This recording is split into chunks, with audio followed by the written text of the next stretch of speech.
Oh, is it this? This might be it. Okay, there we go. Now we have a microphone. Sorry about the delay on that. Our first car is on track, by the way. The heck am I working with here? This whole thing is working goofy. Justin Haley is first on track, so there's not much to see here, but we're just going to go through all the different drivers as they kind of come through. Don't know if I need that. I need a stand, though, for this, don't I? Some type of microphone stand. Not sure what I will use. I'll think of something at some point. But for now, cheers. For now. All right, back to the stream at hand.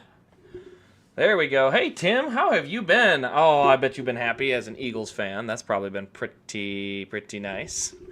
I'm not going to lie. I'm living in Kansas City, so I'm naturally rooting for the Chiefs in that situation. But, nonetheless, congratulations to your Eagles. One of these days, my Minnesota Vikings will get there. It's not today. It's not tomorrow, but someday. All I can see is some kind of basketball game. Oh, that's right. The basketball game ran late. I forgot about that.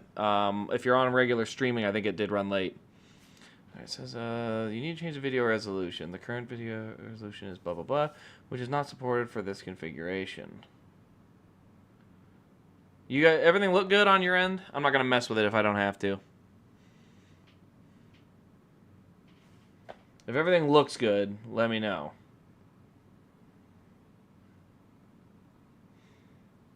Looks like the 47 might be dragging. We'll see if he gets around. It looks like he's 2/10 off of Justin Haley's pace, though.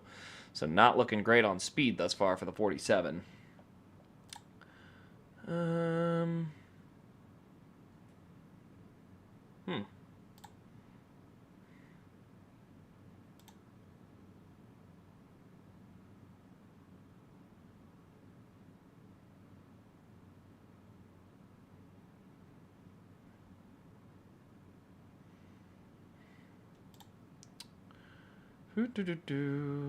Customization. No, that all looks fine. I don't see anywhere where it says it's too much. Everything looks fine. The head. Oh, yeah, there is a glare there. That's actually the light. I might adjust that because it's actually glaring off of my stand, too.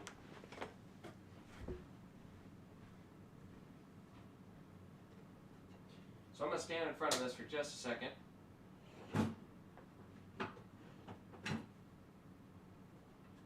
There we go. There we go. I think that'll help. What I did was had to move a couple pieces, but it should get the glare out of there for a little bit at least. What am I supposed to do with this? Let's put that back in here. All right, Eric Jones is now out on track. Sorry, no, that's John Hunter Nemechek. He clocks in at 50.0, so 2/10 off and a tenth ahead of Stenhouse. So, interesting thus far. The Chevys have been split on speed. Dale Jr. there now, as they'll get ready to run his there.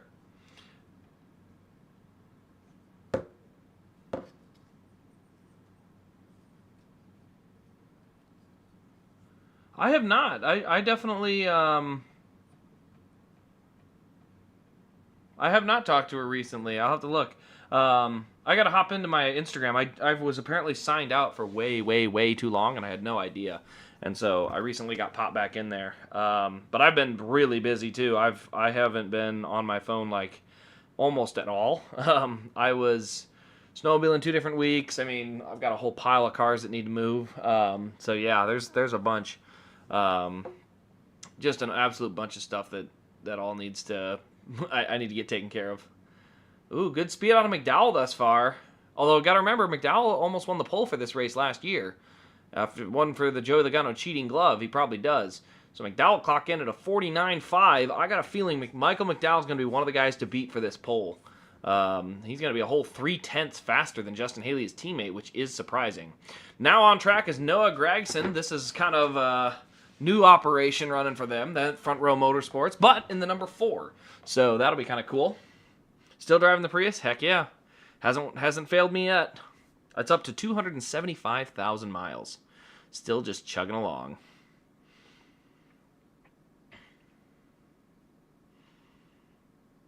Speed doesn't look terrible, but he's definitely, the 71 appears to have the straight line speed. I do not like the new roofs where they're sponsoring like right in front of the number. I am not a fan of that. Looks like they're interviewing Chase. I didn't get a chance to also let you guys know because I haven't reviewed it yet, but the Clash. I was snowmobiling. I literally checked my phone. It's hilarious because there's never signal on the snowmobile trail. I legitimately checked my phone after I got stuck in a ravine, and I saw that he had won the race. I'm like, sweet. And the rest of the night was so much more fun. But, yeah. Didn't deserve the SHR team. Well, SHR as a whole was not a very good team last year, so I think he did fine. I mean, I think realistically Briscoe outperformed everyone else, but the other 3 were all bad. So I think he'll be fine. Who we got now? Zane Smith in the 38.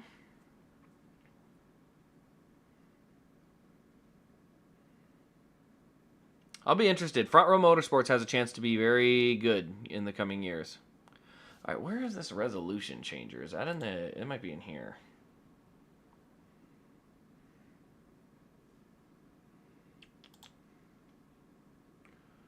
Where is the stream output? No, that's fine. Video. Yeah, I can't change it once the stream is started, so YouTube will just have to figure it out. I don't know what else to say. I'm kind of surprised. My camera looks a lot clearer than it usually does. It's kind of nice. Ooh, good speed out of Zane Smith thus far. Looks like that front row car might be looking at beating McDowell to the line. He's in good position to do so by about half a tenth. And he does. We got a 49.5. Put Zane Smith at the top. Again, we have no idea who's actually where on that, but we'll see. Remember, there are 4 guys that clock in on time. Here is the first of those that is not locked in. This is Martin Truex Jr. in the 56. I believe Tricon is the team, but I believe it's a Joe Gibbs car, so we should be fine there. All right, let's see what he's got.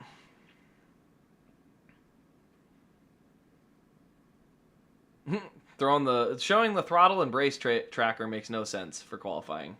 I do think they should probably just hold off on the whole ghost car thing, because I think the ghost car thing kind of like, I don't want to say ruins it, but the surprise of what the lap time is kind of part of the anticipation. I would rather see them just sort of, you know, keep an eye on this, keep an eye on that. They're kind of just tracking, no big deal. But there's a level of suspense that you get when you are anticipating a lap time that I think would be kind of fun. I think it would actually be a better overall broadcast for qualifying than just, oh look, he's already behind and he's never going to catch him. All right, he clocks in third quick at a 49.6. That's probably okay. We really don't know yet. There's still only 7 cars that have gone, so we still need to go a little longer before we'll really have an idea of exactly where people are going to clock in at. I'm yawning a bunch. I'm going to have to go get me some Mountain Dew. Oh, right. I'm not back on the chat yet. There we go. Now I'm back on the chat.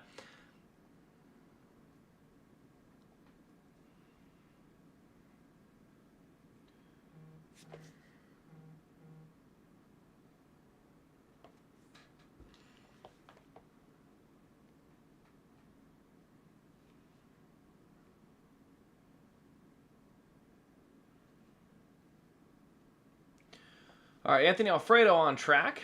Let's see here.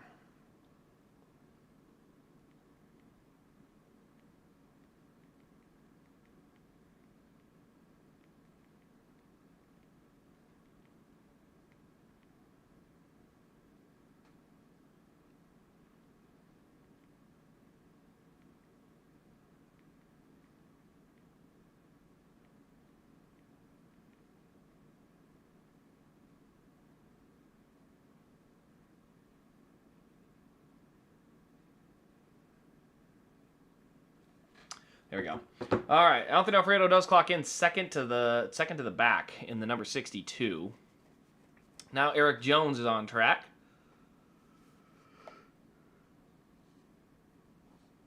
Hungry for Domino's Chicken Alfredo? I am not hungry for anything besides a little bit of rest. Maybe a little other things, but I have had a heck of a time getting all of this set up, which while we're at it, we can talk about it. We got all day. But if you see this row in front down here, that is all the stuff that is either on the eBay page or the website. They'll be, and if it's not on the website or eBay page, it will be by Sunday. These are the ones in back, or at least Kane, that ain't going anywhere. Elliott, not going anywhere. Blaney, I got signed in person. That ain't going nowhere. So these are not going anywhere. Those are up for grabs if anyone's looking for them. Not the Earnhardt. And then this is the first Race Craze edition for the Denny Hamlin car. I've got a whole bunch more to make now that I'm finally back from all those trips. But yeah, if you haven't had a chance to look at these, the Race Craze editions are kind of just my little touch on it. I added the pin, the sticker, and just put everything together in one little case so it's all together. So I don't know. I think they look good, but they're going to end up either on the website or eBay page as well. Dude, I would love Kane number 9 Evernham sheet metal. I would love to get one of those. I have definitely been looking, but I'll check and see exactly what I can find. But I do want to find that. Need the 2014 and 2011 Homestead. 2011 Homestead I never had, and have never had yet. 2014 Homestead, I think it's behind me. It is. You can't see it. It's in the bottom corner of this case. So this case right behind me, bottom corner, kind of hidden behind all this. But the I've kind of decorated this case with some of my favorites, and I figure as time goes on, I'll move them back. All right, Justin Allgaier is going to clock in 6th. He is 2/10 off of Martin Truex Jr. Jimmy Johnson, another open car going right now. Let's see where he goes.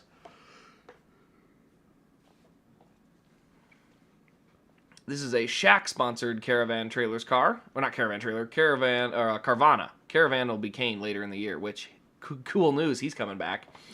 So Jimmy Johnson on track, currently tracking for about 5th at the moment. And then after that, Helio Castroneves, who is controversially locked in the field. So, So it is what it is there. We'll see how this all goes. But we'll start here with Jimmy Johnson once he comes across. Because remember, top 2 times will lock into the 500. Just the top 2.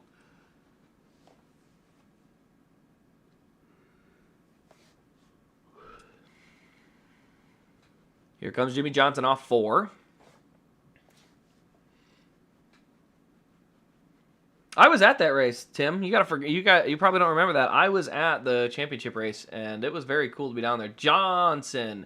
So Jimmy Johnson will bump Allgaier out. Allgaier will have to race his way in on Thursday night, so tomorrow night. And I haven't announced yet, but for anybody here, I will not be doing the duels. I have a tradition of going to B-dubs with my sister for the duels, and that will not be... of course I know it's Clyde. I've got you on group chats and everything. But I will not be doing the duels, but I will do every other race this weekend. But the duels I'm not doing because I will be, like I said, family or a little tradition we've got going. So I've done it for now probably over 10 years. We've done that for every duels race. And even the races where we were down in Daytona, we went to B-dubs and brought wings into the track. So kind of a cool, just a fun thing we've always done. But yeah, Friday, streaming the truck race. Saturday, streaming the Xfinity race. And Sunday, we'll stream the Daytona 500. All right. Helio Castroneves down in turns 3 and 4.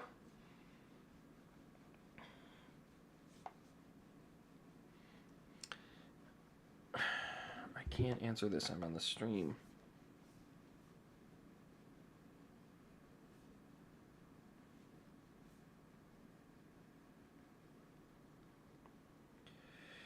See here. Castroneves clocks in 10th. Ooh, not great.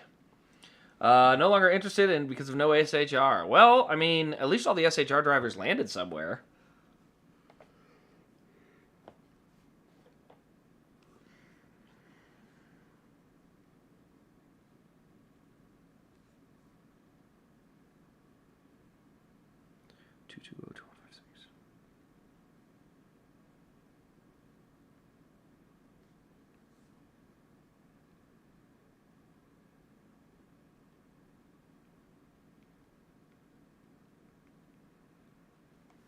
All right, there we go.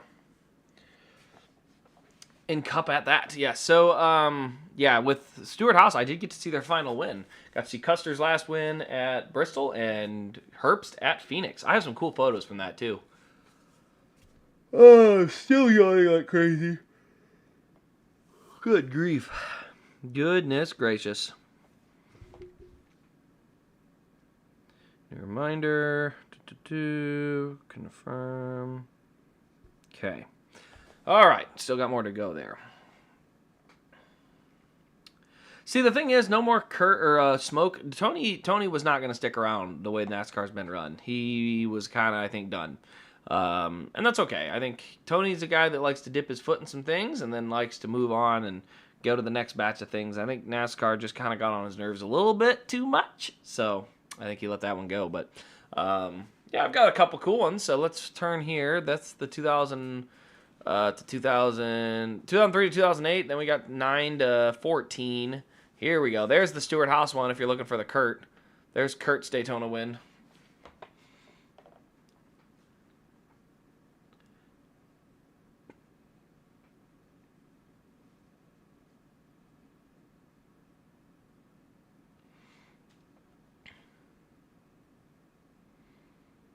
Unfortunately, there's 3 Hamlins in that one stretch of cars, too. 3 of them. I'll go one more rotation for anyone who hasn't seen. Here's the most recent batch of winners. That's most recently, obviously, William Byron. Got a couple Chase Kansas wins to fill out the case for now. Those will get moved at some point as more of those come around. But yeah, overall, love these Daytona cars. Those are not going to be allowed to really move anywhere. Favorite SHR car is Harvick's Vegas win. I have a few because he won Bristol. He won Kansas. I'm trying to remember if I ever saw anyone but Harvick win. I don't think I did. So yeah, I think at the moment I would say my favorite is probably the Harvicks that I've been to in person. Would be the ones I'd call the best.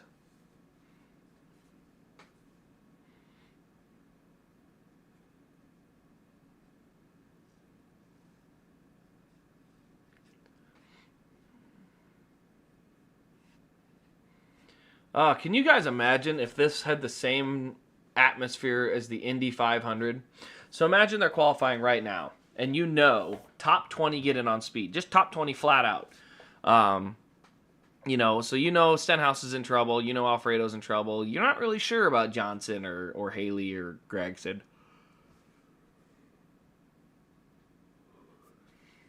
Because at the moment, I think Truex and Johnson are in. I think that's all of them. I could be wrong. Truex, Johnson, there's 5 go-homes? Is there more open drivers that I'm not thinking of? Oh, LaJoy. Yeah, where's LaJoy? Is he an open driver? Favorite race win outside your favorites? Huh. That's an interesting way of wording it. I mean, if you look behind me, there's a lot of good ones. Like a lot.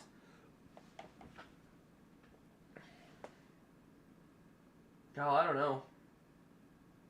There's a handful of really good ones back there. Johnson's 2014 Coke 600 is a really cool one. LaJoy is an open. Okay, so LaJoy still needs to run as well. There's Custer in the 41. Speaking of LaJoy, here we go. I call this the Caitlin Clark car. That one showed up today. So yeah, we've got the Iowa Hawkeyes well represented. But this was running at the Iowa Speedway, so had to snag a nice Herky car. I got a little Midwest collection I got going. Got one with Iowa Hawkeyes. I got one with Casey's. I got one with Quickstar. So got a lot of my Midwest favorites. Now that I live in Kansas, there's no more Quickstars, though. I got to go up to Michigan, Wisconsin, Minnesota, and Iowa for those.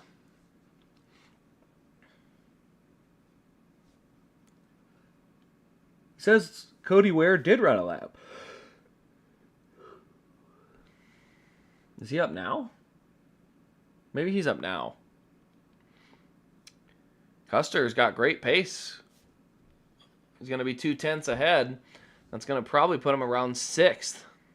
Good speed for the Haas team coming in this year. They're going to bump in at 7th. Ugh, I thought he was going to be about 5th. Not a bad run, but I don't think that'll hold when you talk about, top 10 going into the next round. Next on the track is Carson Hocevar for his 2nd year. He was last year's Cup Rookie of the Year with Spire in the 77. So he is out here for his 2nd season, and he is, more sponsors on the roof? Ew. Gross. Can we please get rid of that? Ugh, the cars look so ugly. So apparently they've started adding sponsorship. Let me see if I got a sample car here. So they've started adding sponsorship right here at the front of the roof.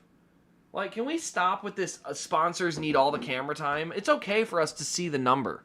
It really is. We're allowed as fans to want to see the number because the number is what's important. Ugh, frustrating.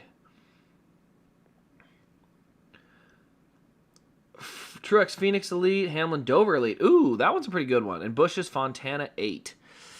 That is a good one. I actually think my favorite Kyle Busch car so far with the 8 car has been his Gateway. I really like that one. I actually would disagree with you there on the sponsors paying the bills because the sponsors are only interested if people watched the race. So I personally don't agree with the idea of the sponsors should have everything they want out of every car they want. Because at the end of the day, I and you and all the others as a fan know that the car on track, which I can't even remember the car, I think it was Hocevar. The 77 is the thing we need to see to make sure it's Carson. It's got to be the 77. That's the thing that's consistent is his number. And so when we can't see it because they're just throwing sponsors all over the dang car, it's frustrating because you're like, who's driving that car? Because everything's just sponsor, sponsor, sponsor. You can't even see the number. Perfect example is they're showing the 3 car going down the backstretch, and because the number is against this inside fender, you can't even see it. So I hate it. I saw a hilarious TikTok that was like Trump's executive orders, and the first one was the numbers needing to be moved back from the center to the door. Another executive order was like getting rid of the playoffs, and I got a kick out of that. I thought it was hilarious. Executive order to get rid of the NASCAR playoffs. Awesome.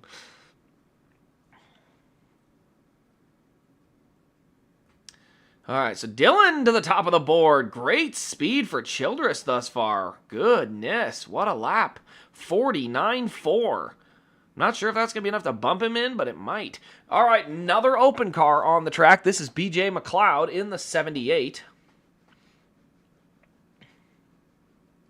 As of right now, Truex and Johnson are locked in on speed. We'll see. Not great. BJ's not in great shape. Probably gonna be second to last. So not looking great. But who knows? Maybe somebody will give BJ a push and get him in the 500. That'd be cool.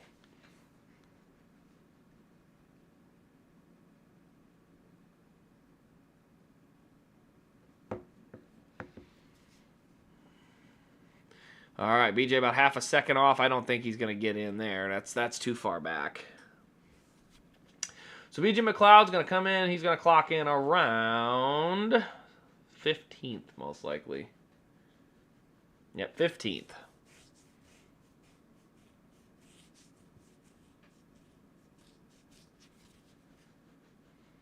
Next car on the track is going to be the 60 of Ryan Preece. New addition to RFK Racing this year. Very exciting to see what Ryan Preece is able to do. I think RFK is going to be a step up from the stuff he was in at Stewart-Haas. I think there's going to be a little bit more of a consistent push for some better speed out of that car. So far, so good though. Looking about a 10th to the good as he goes through turns 1 and 2, and he is gaining on it. So I don't know if he's looking at quite a pole run just yet. But he is looking like he's going to be at the top half of the top 10 here. So he does have a chance to go and actually maybe even get to the top of the board. Boy, at the end of the backstretch, he's going to be close. It's about 0.4 of a second. is what he needs to go to the top of the board. He's at 3.5 already, with a little bit gaining. I think Ryan Preece is about to go to the top of the board, ladies and gentlemen. He just cracked the 4/10. He's going to get up to almost half a second by the time they gets back there. Yep, 7, 8, 9, 5. Half a second quicker. Top of the board, Ryan Preece. Now, again, we still got a long, long way to go. Only 18 cars have qualified, so we still got a little ways to go. But thus far, it's close. All right, well, they are heading to a quick commercial break. I'm going to do the same. Going to grab me a beverage, and I will be right back, and we'll get on to the next batch of qualifiers.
All right.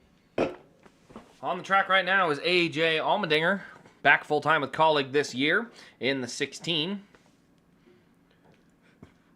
Preece still holding it down at the top of the board.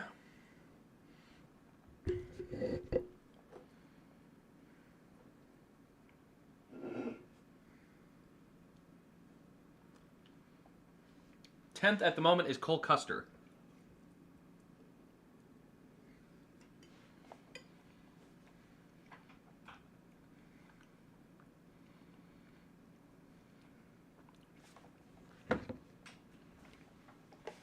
Hello? Hey, so I don't even know, am I supposed to be getting money for Nope, should be 60. 60? Okay. Yeah, I gave him your number. So. Yep, he just texted me, said he's there, and I'm just coming in town now. Okay, yep, just get the 60 and we're all good. Okay. All right, thanks. Yep, yeah. There we go. Alrighty. Back to it we go. Alright, where did he clock in at? Almendaire clocks in 6th. I'm not even sure if that's quite going to be enough because we haven't had any Gibbs cars and we haven't had any Hendrick cars go yet.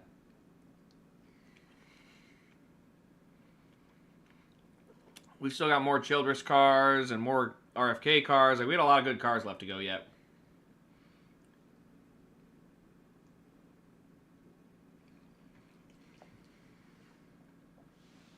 Ty Dillon on track now. Pretty good pace.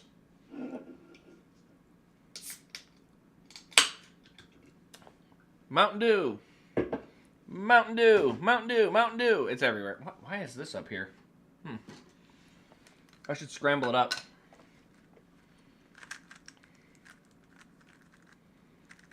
Let's get that out of there. We need to be able to see what we're doing.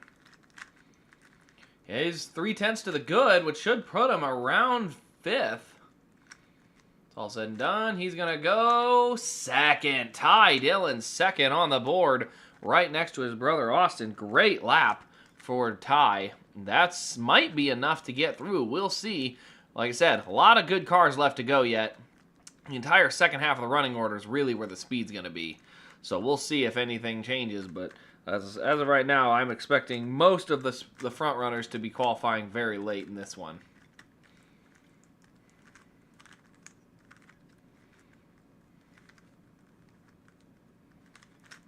At the moment, guy on the cut line is Jimmy Johnson. Good news for Jimmy, though, is he is currently locked into the field. Trying to remember if there's anyone else that needs to go that's on an open team. I haven't seen LaJoy yet, so that might be who we're waiting on, is see when Corey LaJoy goes. He might be the last of our open cars to see who will race in the 500 on speed.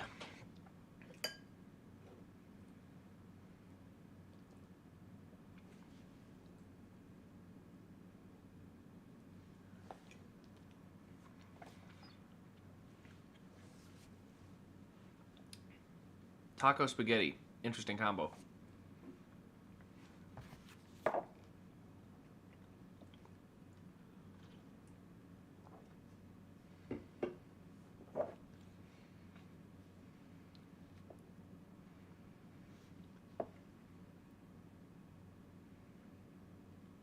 Oh, maybe he is. I think. Truex is locked in because Truex was faster. Yes. So Truex is locked in. Jimmy Johnson is the only bubble guy left. So at this point, it's either going to be LaJoy or Johnson that makes the show.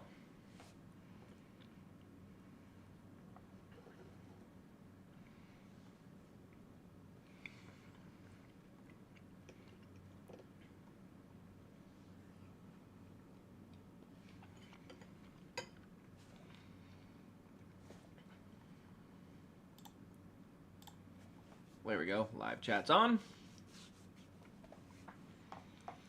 All right, keeping an eye on it. We're under commercial again. Well, thank you, Justin. I appreciate that. Hey, hopefully I'll be seeing you over at Gateway this year because I live in Kansas City now. That's only a 3-hour drive. I will absolutely be adding that to my list. Not sure if it'll do the whole weekend again, with the hotel stay and everything, but I can definitely get over there for the Cup race. Make just a day of it.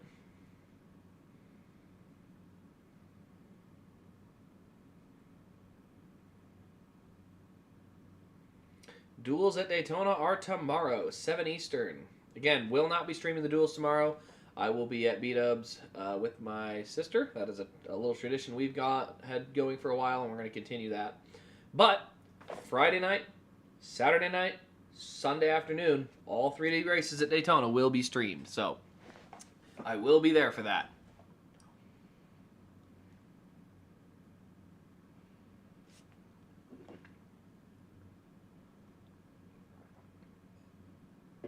Oh, LaJoy just went. He went 15th. Who else are we waiting on?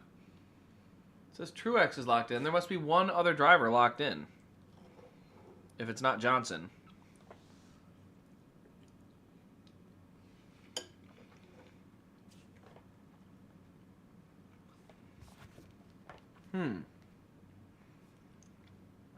Who is the other open car left to go? Oh, it's the 50 car. Who's the 50?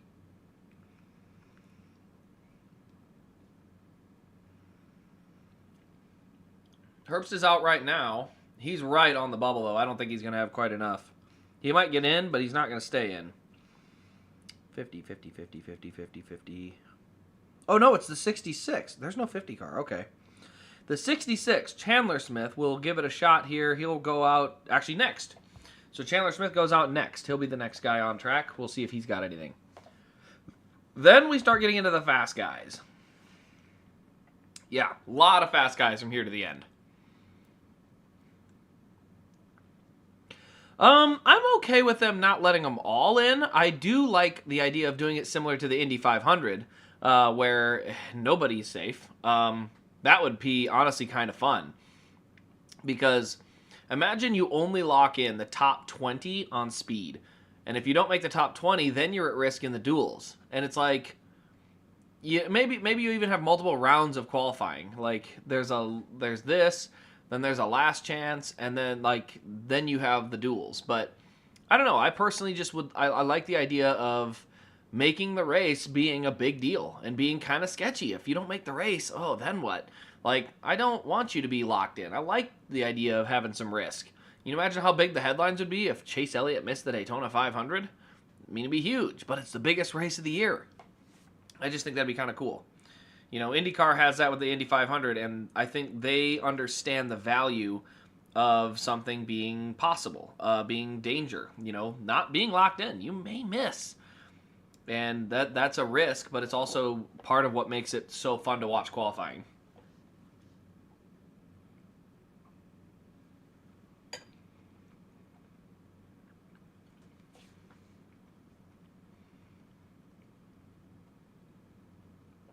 Not enough speed out Chandler Smith. He's going to come around. Where's he going to end up? Oof, I don't even know if he's in the top 20. So Jimmy Johnson's in. Jimmy Johnson and Martin Truex Jr. are in on speed. Two more get in tomorrow on racing their way in. If somebody races their way in, like a Johnson or a Truex, Allgaier will get the first spot. LaJoie would get the second spot. Castroneves is locked in either way because of a provisional.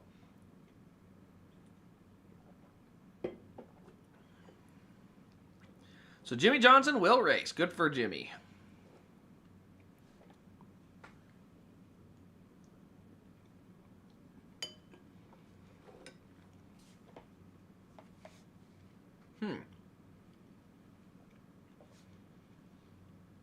Ryan Blaney on track right now.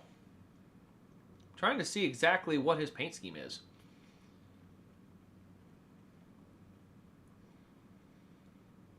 He's about a tenth to the good. That's not going to be enough, though. He's probably going to slot in right about 7th or 8th.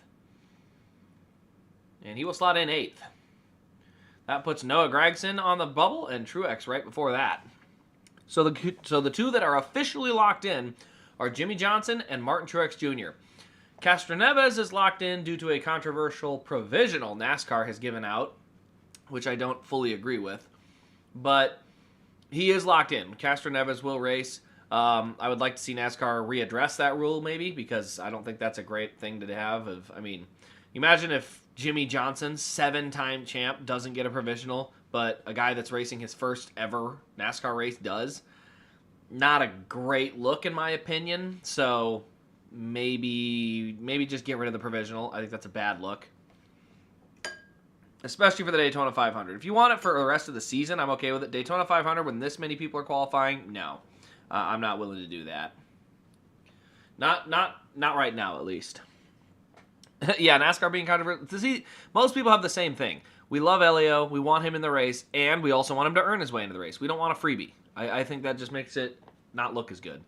Reddick is coming to the line now. He's not looking great. He's not even going to make top 10. 11th. So Tyler Reddick will slot in 11th. Going into tomorrow night's duels.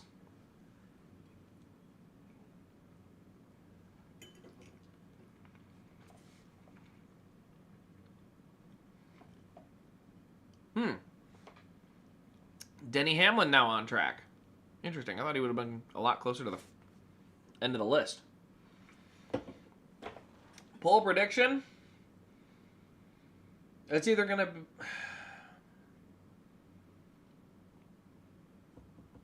I'm going to go either Brad Keselowski or Alex Bowman. I don't think it's going to be a Toyota. They have not shown raw speed, typically in qualifying especially. Denny Hamlin right now, he's going to get in, but he's probably going to be 7th, 8th. Like, I don't think he'll stay. I don't think what Hamlin's putting down right now for a lap is not going to make the top 10 when it's all said and done. So I'm going to go with Brad Keselowski or Alex Bowman are my 2 pole predictors.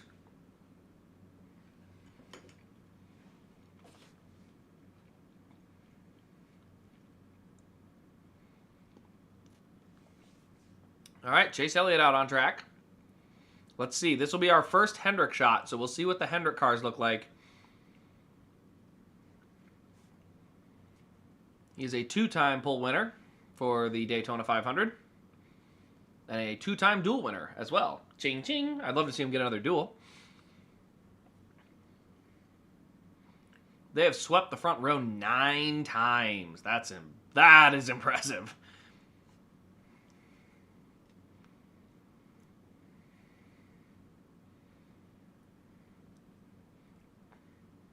He does not look like he's going to have the speed, though. He is barely towing the line of 10th. So I don't think that Hendrick car is going to make the top 10. So Hendrick so far, at least with their first shot, not looking all that good. Looks like about a 0.5 tenth to a tenth is all he might gain on the line. And he's going to need a lot more than that if he's going to try and stay in the top 10 with all the other guys that are going. I don't think he's going to make top 10 in the long run. He'll slot in about probably 6th or 7th. 7th is where he'll line in. He did just beat that Michael McDowell lap I said earlier was really good. He just topped that. So, very, very close. So, yeah, with that being said, or seeing where he ended up, I'm a little more confident in that Brad Keselowski pick.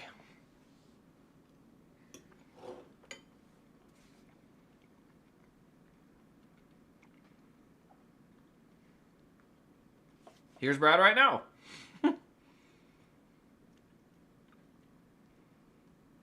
All right, Brad, what do we got? Ooh.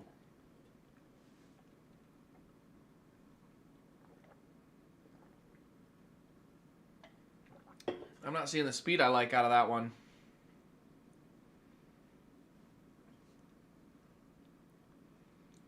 He's not in bad shape by any stretch, but he'll get to the top 10, but I don't know if it's by a ton. I don't even know if he'll top Chase Elliott. Coming down to the line, 0.08. Slot him in about 8th. It'll slot him in 8th. Okay, well, I might be wrong. I wonder if the track might be slowing down. I mean, it is just Daytona, so it doesn't slow down a ton. But even a little bit won't do it.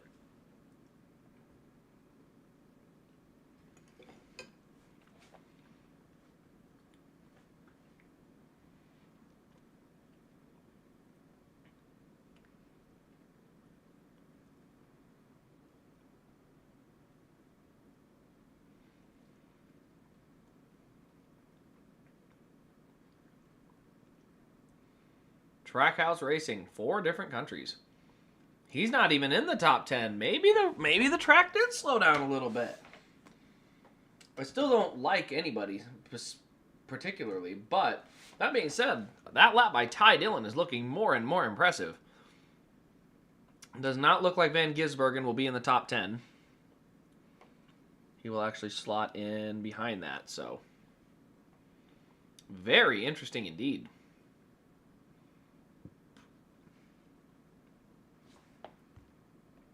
All right, how many left to go? Still over 10 guys to go, though. A lot of guys left to race or to run.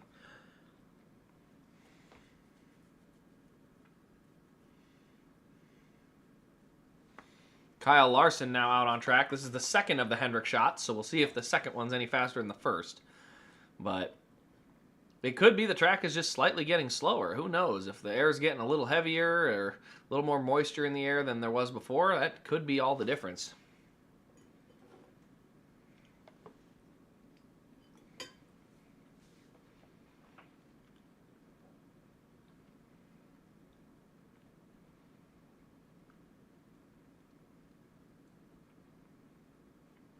Wow.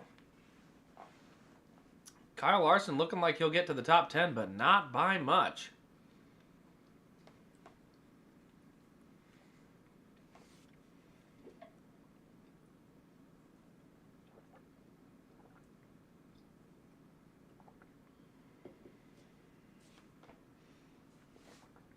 Oh, very good. Very good stretch down the straightaway there. That's actually going to lock him in way higher. He's going to go all the way up to 5th. Good lap for Kyle Larson. It did not start out well. It is Daytona, though, so one gust of wind can make a big difference. There's a lot of things that can make that difference in one qualifying run.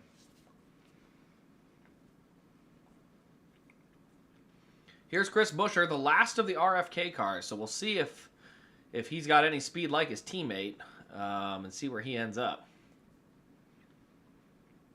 Actually trending in the wrong direction, but I think there might be some slight wind or something that's picking up because I've seen a couple cars that picked up a lot of time as they went down the backstretch. So if there's a shot for Chris Buescher to get in, it'll happen here down the backstretch and into turns 3 and 4. He's not tracking in the right direction, though.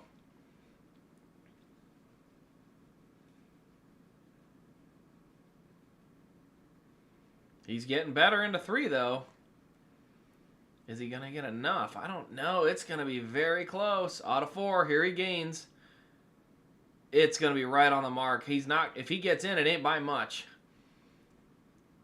He is just outside. He'll go 11th. Chris Buescher will not make it into the top 10. That is interesting. I was wondering if those RFK cars were just super fast, but it's a really weird year so far. A lot of jumbled up running orders. A lot of times you used to see teammates all qualify 1 to 4, 1 to 3, like everybody would qualify right next to their teammates. Right now, this is a very jumbled up field compared to what we normally see. I mean, the Hendrick cars are a few cars apart. The Gibbs cars, well, actually only one Gibbs car is gone. The RFK cars are anywhere from 1st to 11th. I mean, just a lot more gap than we're used to. Yeah, Suarez will not make it. He's already almost a 10th off the pace.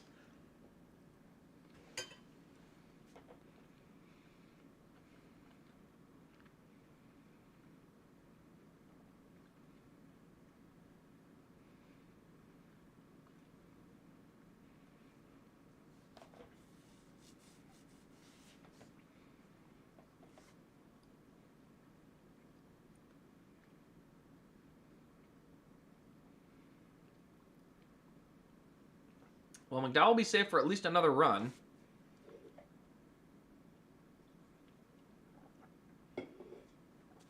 .16th for Daniel Suarez. With Alex Bowman coming up next. I think we're going to go to a commercial first. Yep, looks like a commercial. I almost finished my spaghetti. What a good evening.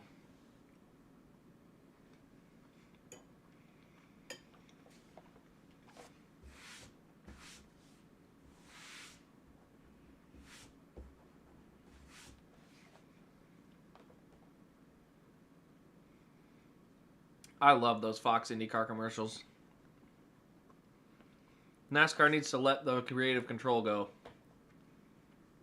Because Fox IndyCar commercials are way better than the ones that NASCAR runs.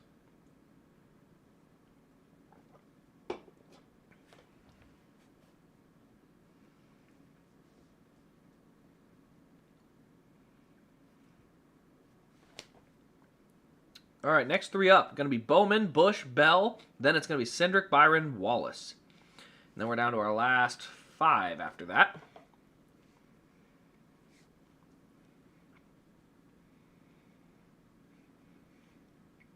Once again, for those who weren't here earlier, if you're taking a look and you're looking for any duels, actually that's a Clash win, the Jimmy Johnson, but all the other ones are dual wins.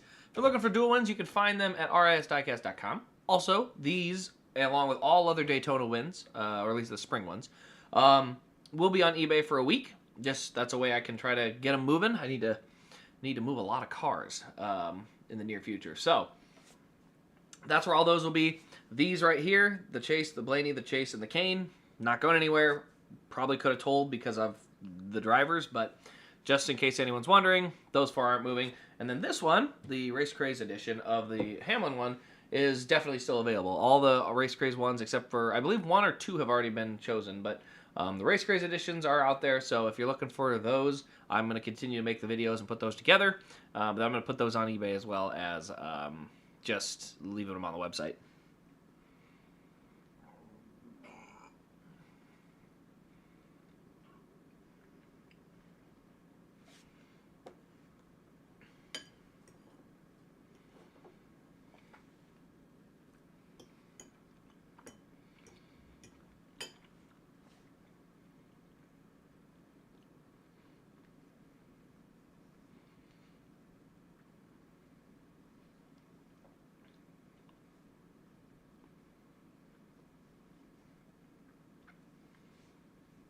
All right, tomorrow, duels start at 7 p.m. Eastern. Like I said, no stream tomorrow.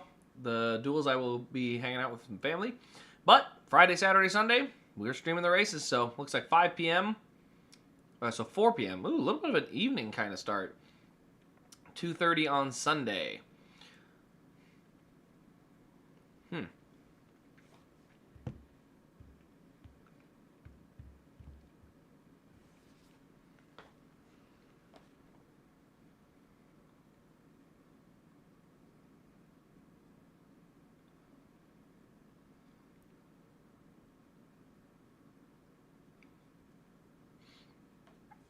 All right, Bowman's going to come around here and get the green. Let's see where he starts to time in.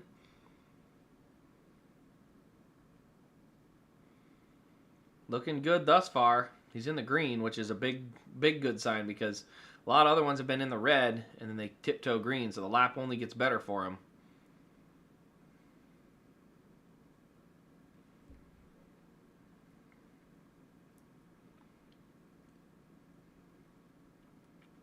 Pretty good speed down the straightaway.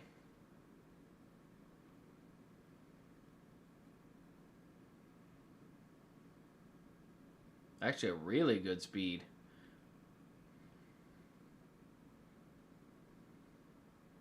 This one may get him up in the top 4.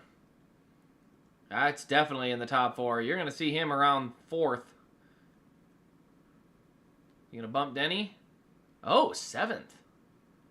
Wow, the ticker must have been off because where it was tracking was definitely not there.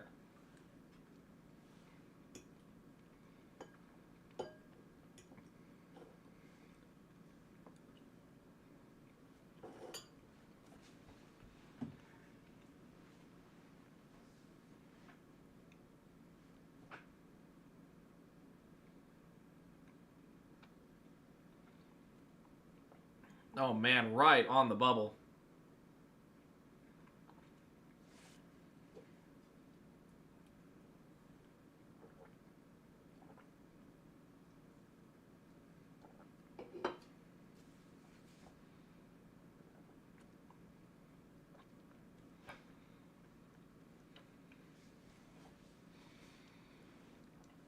He's tracking in the good. Like I said, something about that backstretch, down the backstretch, there's some time to be gained. I don't know if it's wind, but he gained a good chunk down the backstretch.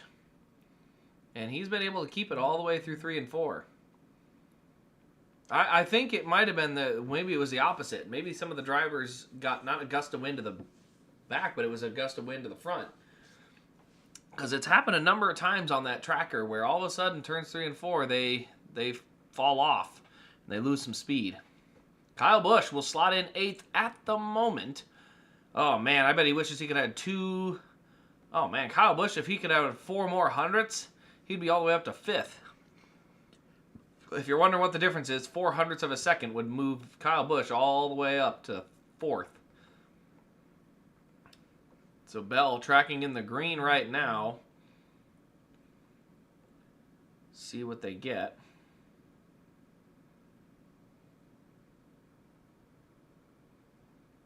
And here's the backstretch. This is where guys have been notoriously picking up speed. about 5, 6, 8 hundredths to a full, or actually those are thousandths. He's a hundredth to the good, 2 hundredths to the good, now into 3 and 4. He's gaining. He's going to have about 3 hundredths in the bank. That should be enough. I think 3 hundredths will put him all the way up to Kyle Busch. Oh, now he's gaining almost half a tenth. Oh, here we go. If he gets that full half, he's going to be even closer. And he is. Good speed for Bell all the way up to 4th.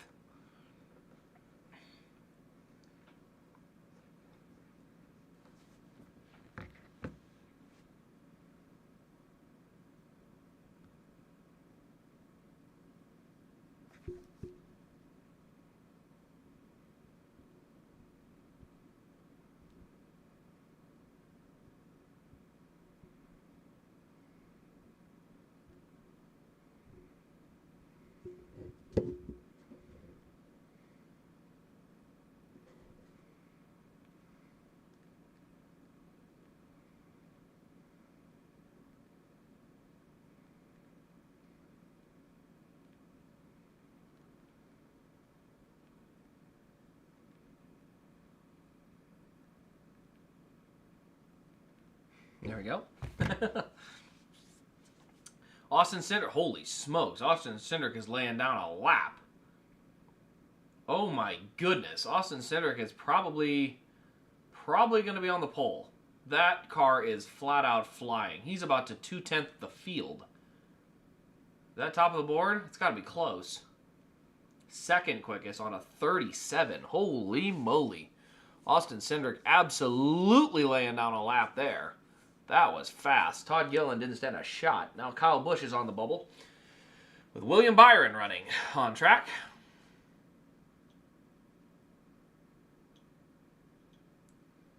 Let's see where he starts to line up.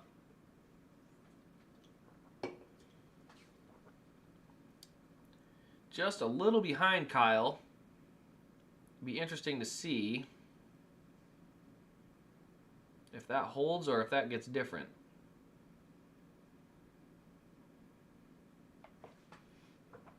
He's 4/10 back, or 400ths back of Kyle Busch right now.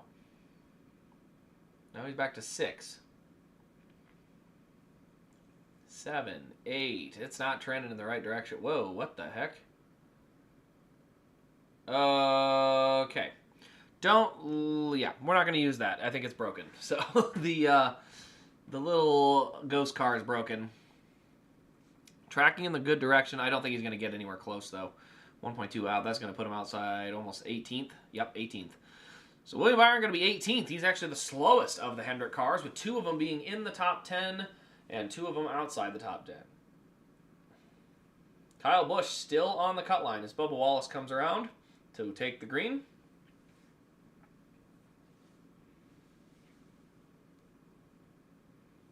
Look at all the bumps. Looks like Daytona's getting some of its character back.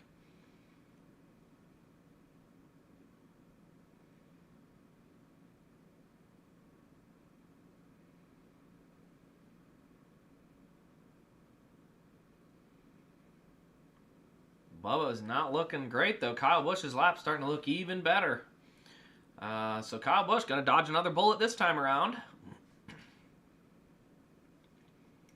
I think Cindric might be the pole sitter, though. That lap that he laid down comparative to everyone around him, that was impressive. I think I'm going to probably pick Cindric or Logano. We'll see how fast the 22 is, but between those 2 cars, we'll see what Logano runs. But that speed that he ran was incredible.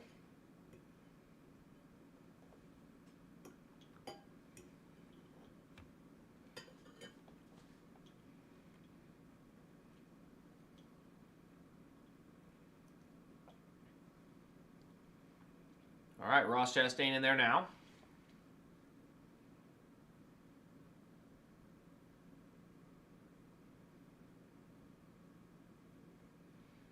See what Ross Chastain starts to run. He is at the line now. He is already falling quite a bit back of Kyle Busch's pace. The raw speed on the Trackhouse cars thus far has not been impressive.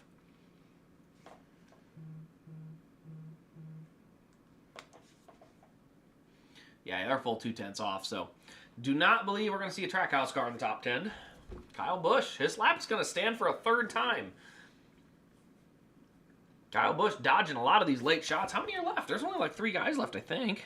Let me check this again. 4. 4 more guys to go, the biggest of which I think is going to be Joey Logano. If he gets past Logano, I think his shot to stay in the top 10 is going to be much higher. But we'll see. It's going to come down this time around. Joey Logano is going to be the guy. If anyone's going to drop Kyle Busch out, it's going to be Joey Logano.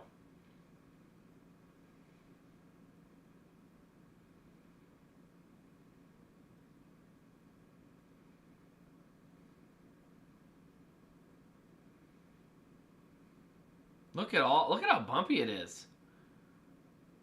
Daytona's getting some of its character back.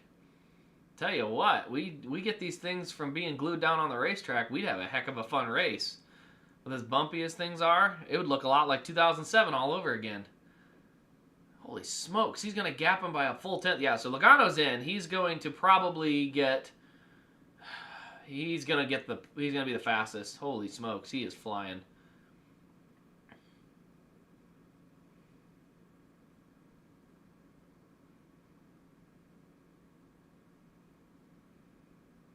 That thing is absolutely on rails. Yeah, coming to the line. I don't think he'll quite get anywhere up to there. He'll be third. He'll get Ty Dillon's lap. So third quick for Joey Logano. Got him by a full 10th. So that puts Bowman on the outside, or on the inside, looking out, I guess, with only 3 cars to go. Ty Gibbs, I don't see this as a big threat for the pole. Unless the Gibbs cars were hiding something in his car specifically. But the other 2 Gibbs cars are up there, so we'll see. 0.2 to the negative.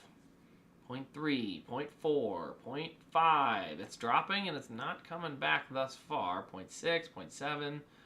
We'll see if down the backstretch anything changes for Ty. 0.1, 0.12. Yeah. I don't think this will quite work. This is going to drop. He'll probably run or be somewhere around the late teens, judging by his current pace.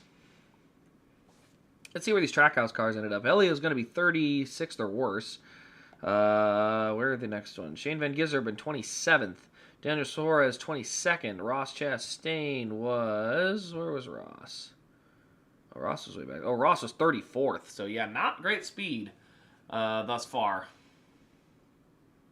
Look at the bumps. Daytona's getting some character back. This is going to be fun. I can't wait. I'll leave all this decor up for tomorrow because I'll do a recap video for the duels tomorrow night. All right, Chase Briscoe up here. I think he could have a shot based on the speed of his other Gibbs teammates, but we'll see. Great looking 19 car for Chase. He's in good shape. He's half a tenth to the good, and he is moving forward. I like what I'm seeing. He is...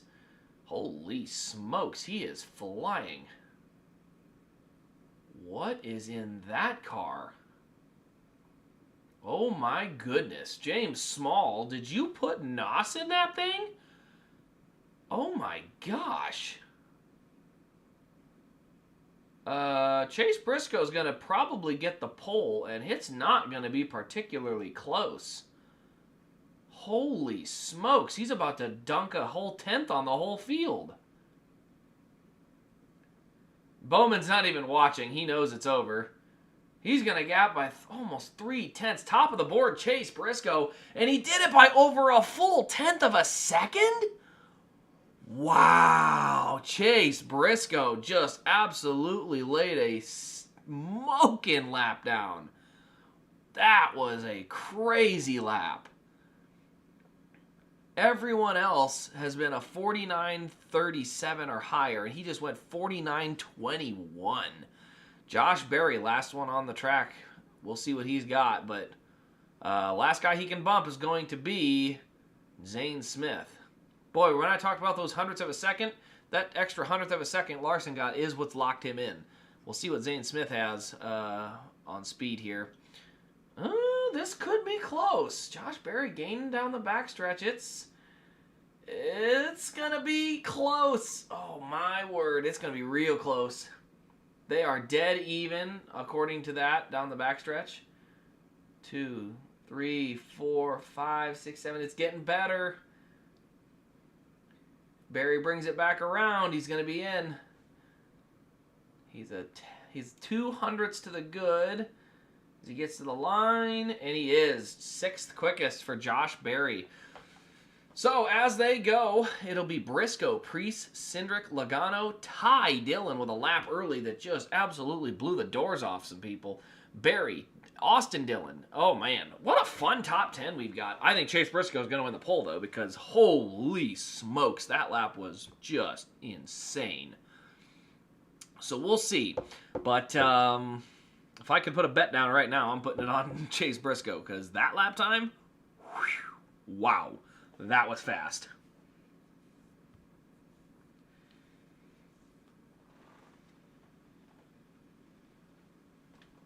All right.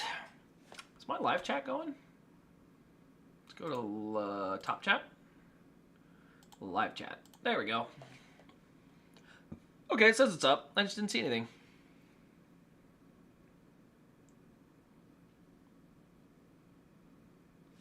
All right, so we're under commercial. They'll get ready. They'll re-rack them, and they'll run the top 10 one more time. But like I said, top 10.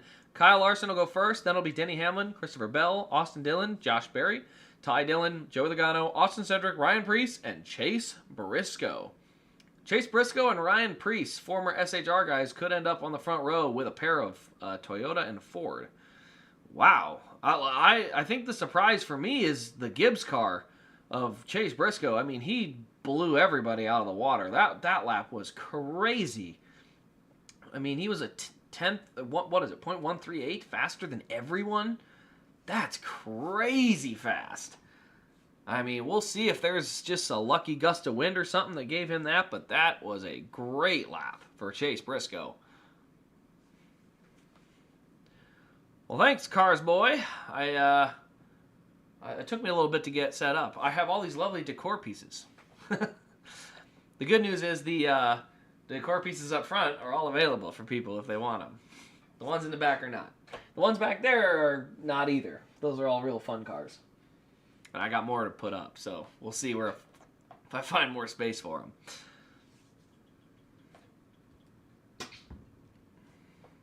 Water bottle making noise.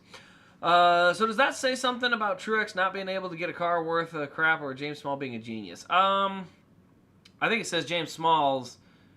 I think without Truex having any maybe reservations of wanting to run the car comfortably the way he likes them to run, there might be something where he's like just full trimmed out, make it as fast as possible, and Briscoe's like, I'll learn to drive it. You just make it as fast as possible, I'll drive it. And boy, it's working. Fox's qualifying coverage is awful. Yeah, I mean, I'm not gonna lie, I am very unimpressed with Fox thus far. I mean, I don't even have the broadcast on, but oh man. The biggest thing with Fox is they lack is just an overall level of quality production. It's just all around, it's just not good. The booth needs a shake-up. The camera work needs a shake-up. The energy needs a major shake-up. Their energy is just lulled to sleep. I mean, wake up. It's Daytona 500 qualifying day, you know? And again, there's multiple pieces to it, but yeah, it needs some help.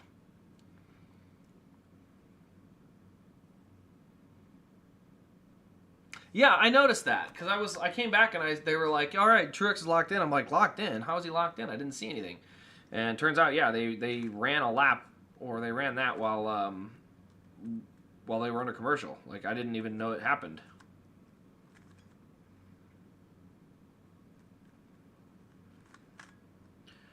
Doing the daisy. Doing the daisy. I'm going to solve my Rubik's Cubics.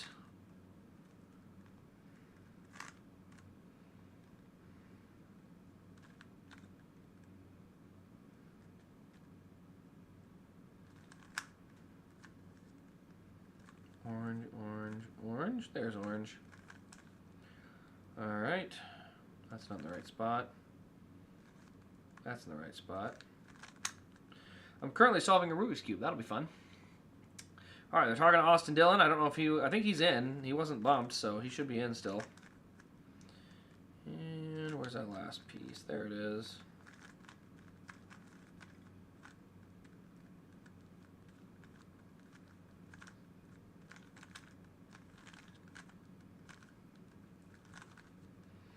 There we go. That's all settled in.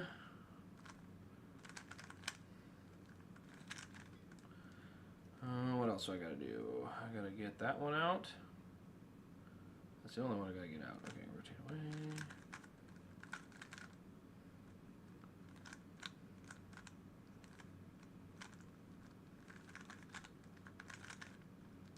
Perfect. Ty Dillon with an interview there, so we're still waiting to see when they gotta get the next batch of cars going. See, I almost would be of the opinion that the second round isn't worth it, because if you got to wait around like this for 20 minutes, then what's the point? Imagine if Allgaier misses the 500, that would be really sad. A little bit, but at the same time, I think, hey, that's the storylines of Daytona 500, man. Like, I would love to see, you know, the duels mean something tomorrow, and I like that. I want the duels to mean something. I don't want the duels to be just a formality. Like, I want the duels to mean something. So, yeah. First time you've ever seen my face. Well, I've streamed a few times. Probably not as many times with the face camera. I've done a few. This is not the first video in the setup because I've showed this off a number of times. But yes, welcome. Welcome in. Most of the time I'm sitting behind the camera with my hands out in front of me doing the review, so.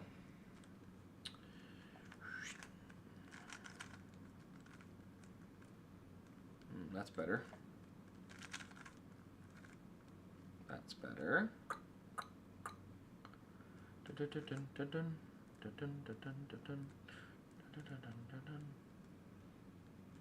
Let's see, I go, what do I do here? It was like,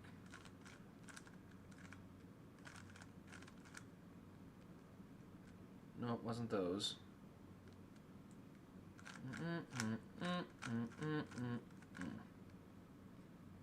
Better? No. Clockwise up, counterclockwise up, clockwise down, counterclockwise down. Then I rotate.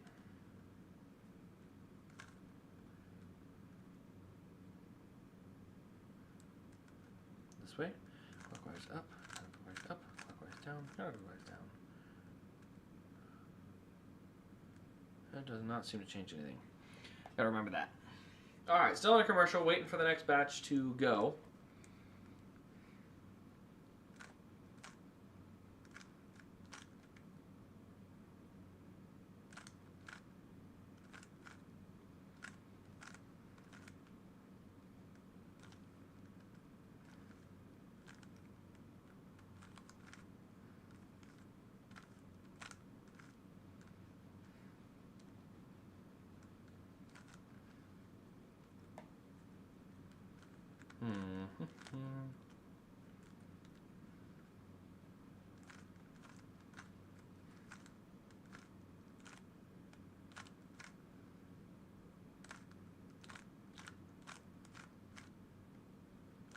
There, was that it? That was the move I was trying to do. All right, now I got to figure it out.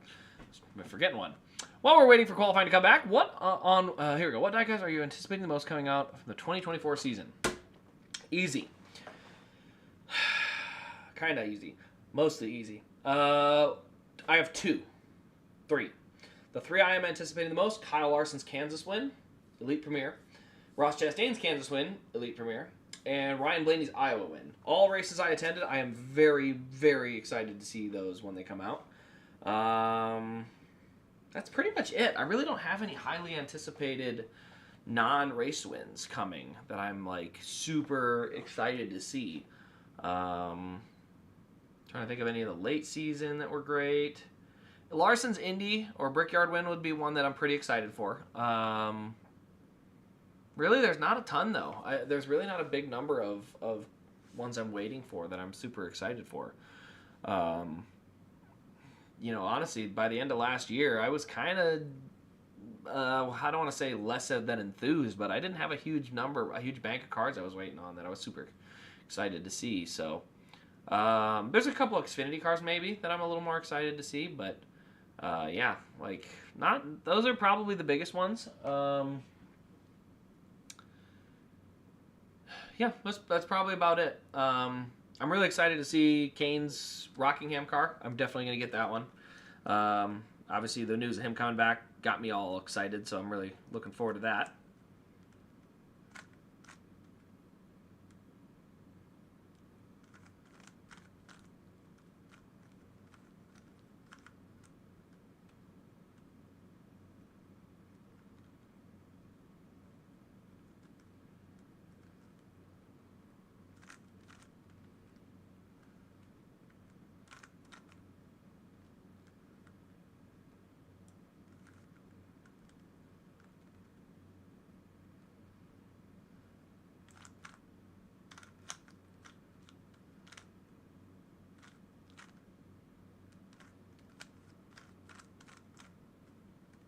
Better?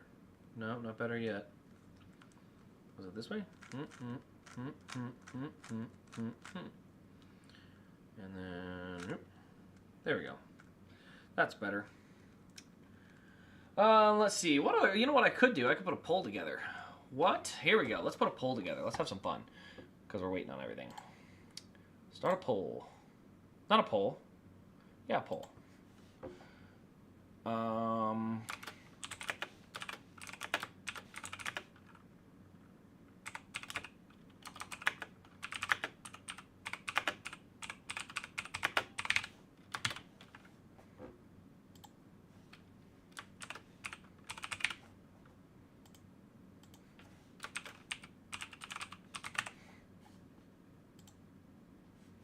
Oh, what is that? I gotta find the track name. I forgot what it's called. It's probably under the truck schedule, isn't it? No, I'm not rating you right now. Just let me... Stop it. Wow, the NASCAR app is just full of garbage. Just let us see the freaking schedule, man. What are we doing? Just show us the whole damn... Oh my gosh, I can only look at it one race at a time? Are you... Alright, I'm going to Google it. My word. NASCAR app is awful.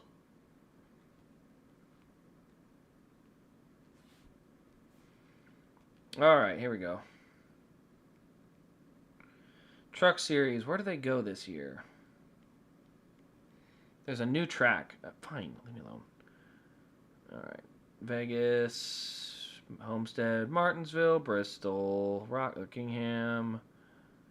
Kansas, Wilkesboro, Charlotte, Nashville, Michigan, Pocono, Lime Rock Park. That's what it's called. All right, there's the poll. Now I got the poll ready to go. I had to think of it there. I knew there was one in there. There we go. All right, Lime Rock Park. That was the one. Okay, what am I doing here? That's done, that's done, that's done. Okay, so I just need to do the top now. That's in the right spot. And then these other ones all need to be repositioned, which, if I remember right, was...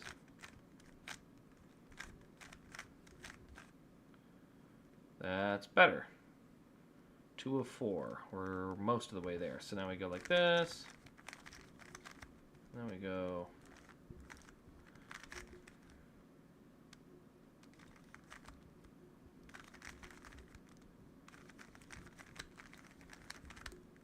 Alright, there we go. I have solved the cube. Where did my stand go? I pulled that off of the stand and got distracted and had to shuffle it and solve it. What even is a Lime Rock Park? Well, that's a good one. I should look that up. See what that looks like. I think it's a pretty good short track.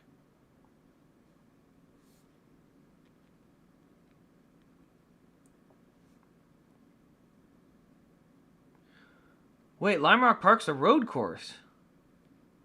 Wait, seriously? I thought Lime Rock Park... I didn't realize it was a road course. That's a new road course we're going to get to see.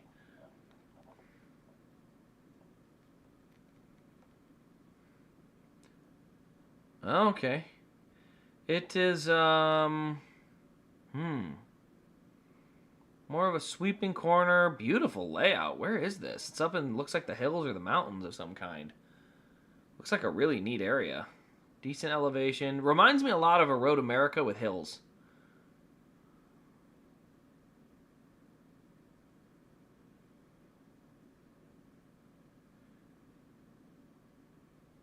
It's a nice road course. I'll give it that. Yuck. Car can't even crack 180 miles an hour. Ugh. Gross. Oh, I would love Road America back, for sure. I'm 100% on board with Road America coming back. Yuck. 180 miles an hour was Larson's lap time. Or is this what's his lap speed? Denny Hamlin's at 180. Ugh. You know, I kind of wish they did it like IndyCar, where they just ran unrestricted. Like, unrestricted for qualifying. Because why not? Like, let's just go freaking fast. Like, let's just absolutely haul the mail. That'd be fun. Gross. Like, they're so slow. Yeah, sorry, this isn't that entertaining. They're driving race cars, for crying out loud. 180 on qualifying? I mean, I guess I get it. The pack is going to make it faster, but still.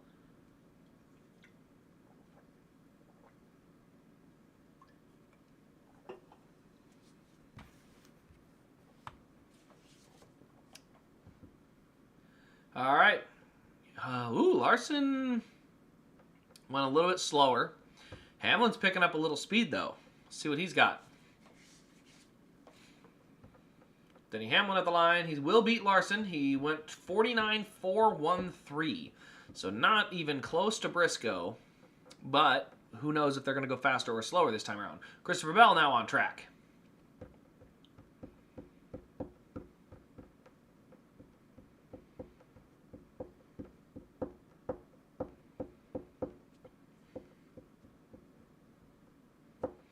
Yeah, I'm not a huge fan of them taking horsepower away. Again, on a restrictor plate track, I kind of get it. Or these big super speedways, I sort of understand. Not really. I still... look, I'll be honest. The Daytona 500, outside of its long-standing quote-unquote tradition, is not the most impressive race to win in NASCAR. It's not. Arguably, the most impressive race to win in NASCAR is the Brickyard 400, the Coke 600, the Southern 500. Those are the three real-deal races. You win those... that means you're something. You're one of the elite drivers of the sport.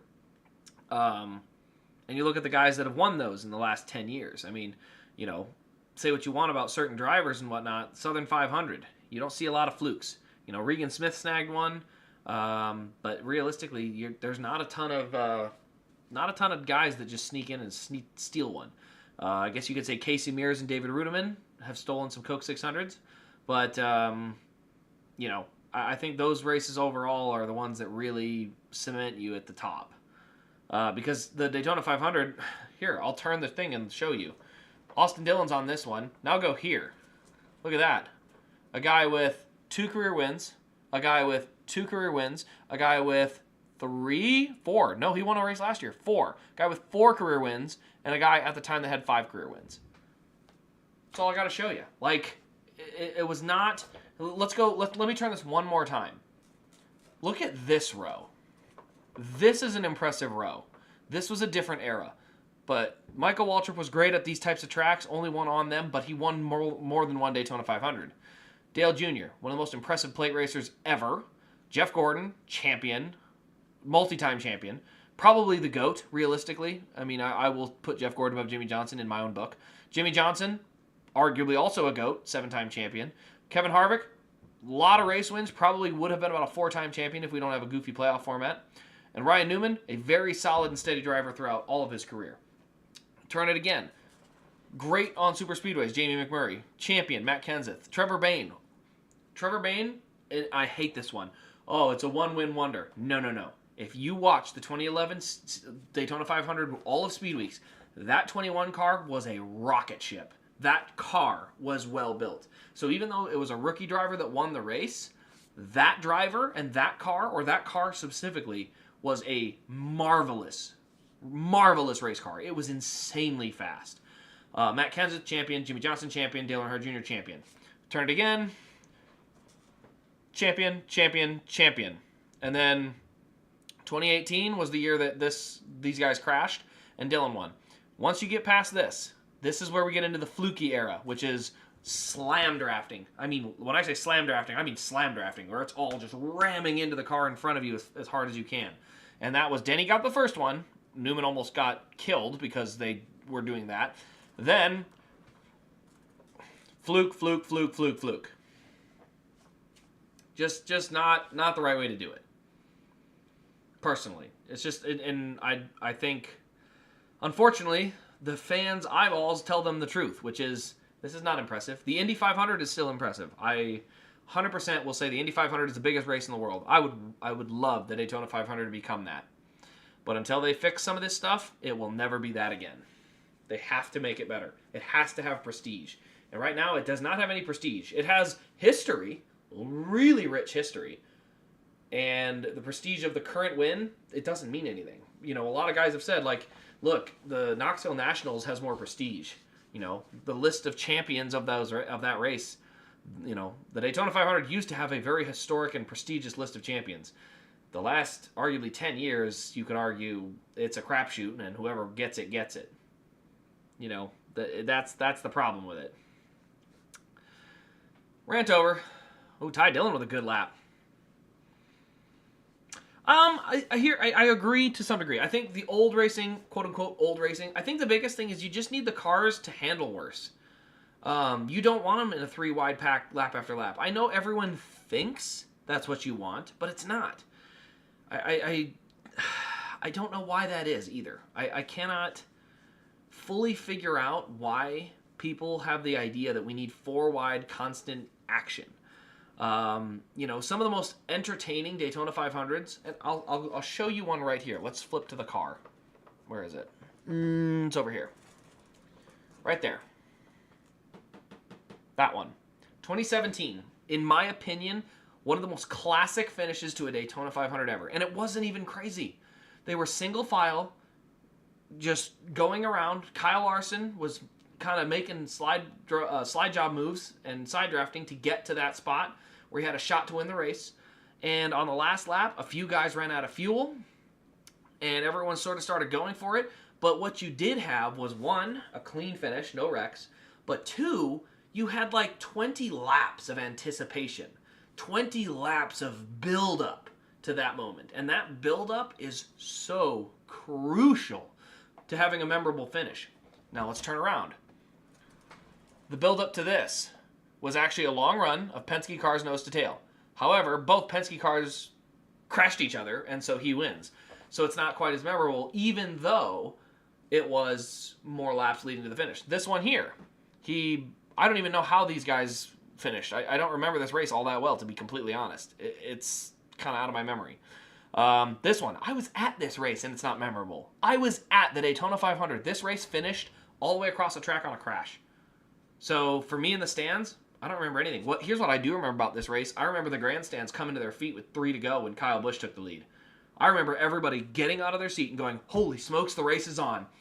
And personally, had that caution with 2 to go with Suarez ended the race, I'd have been okay.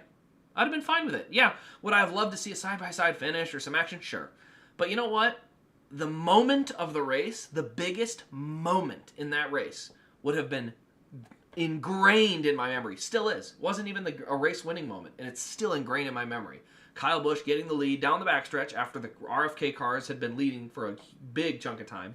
The 2 RCR cars go by, and I remember that. I remember the grandstand getting up all together going like, the race is on.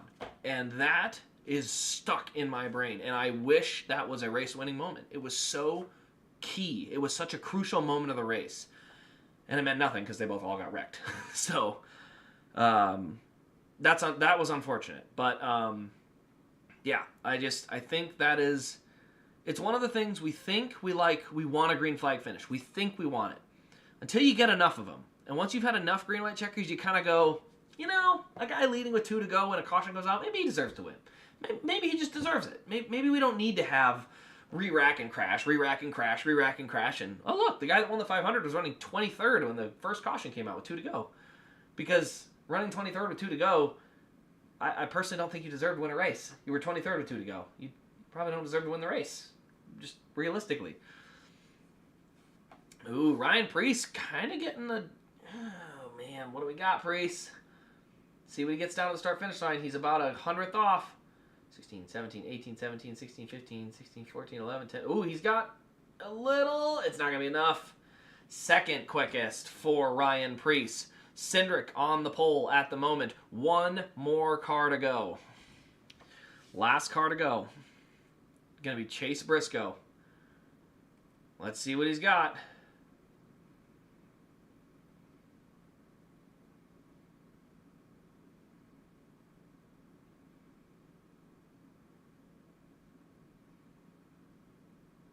Oh my gosh, he's already gapping him. Yeah, Chase Briscoe is your pole winner. I'm no sense in watching. He's got it. Holy smokes, that car's fast. I don't know if there's a qualifying trim on that thing, but my goodness, that thing is fast. I mean, he's not gonna like, he might gap him by a full tenth again. Oh my goodness. If that is his race trim car, keep an eye out for the 19 on Sunday. Holy smokes, that thing is a rocket. He's got him by half a tenth. So your pole sitter is going to be Chase Briscoe. I could tell 5 feet after the start-finish line. Holy moly. Not quite a tenth, but he pushed the limit up there quite a bit. 49.24 to a 49.32. Chase Briscoe is your 2025 Daytona 500 pole sitter. And this 19, this may be a car to watch going forward. Because that is some rocket ship level speed right there. So your top 10 going into the Daytona 500 will be Chase Briscoe, Austin Cindric on the front row. Those positions are locked. After that, everybody else shuffles tomorrow. But starting on the pole for tomorrow night, or I should say the front row, Ryan Preece will start in the outside row, or the outside of the front row in one of the duels, and then, did it not shuffle? It did not shuffle, okay. And then, in the other one will be Joey Logano. So that'll be the starting lineup for that. 1:30. Yeah, it didn't update, so. Okay, so yes, your top 10 is locked, or I shouldn't say locked, but our front two are locked. Chase Briscoe, Austin Cindric will start first and second for the Daytona 500 on Sunday. And then it's time for the duels. So tomorrow night, duels start about 6 p.m. Eastern. Like I said, no stream from me. I will be hanging out with some family for that. Friday night, we're streaming the truck race. Saturday afternoon, we're streaming the Xfinity race. Sunday afternoon, the Daytona 500 streamed right here on the Race Crazy YouTube channel. So, anyway, guys, that will wrap up the qualifying. I'm going to hang out here for a little bit. We've been live for, I don't even know how long, hour and 30 minutes, so we got a little more time. But we will be back on Friday, and I will have a recap show tomorrow night. I'll make a recap video. It won't be live, though. So we'll do that tomorrow night at some point. So anyway, guys, throw in your questions and the comments, and I'll try to get to them here in the next 20 minutes. I'll probably stay live till about 9 o'clock, so about 10 more minutes, sorry. But in the next 10 minutes, I'll log it off. So let me know if you guys have any questions in the chat. I will try to get to them. And then I will also maybe go through any of the cars you guys want to see that are behind me. They're slightly hard to get to. I might not get to them. I realize I got to pull the whole case out if I want to get to them. I can't just like lift the lid and get to it. So not as easy as I originally had thought. But yeah, either way. So it'll be good. Very excited for the Daytona 500 though. Very, very much looking forward to that because racing is back. NFL season is over, and now it is time for 38 weeks of racing. Actually 39 because 38 weeks of cup racing. No, it's 38 because there's a couple off weeks, but I think there's other races going on during that. So either way, we should be fine there. But yeah, that'll be good.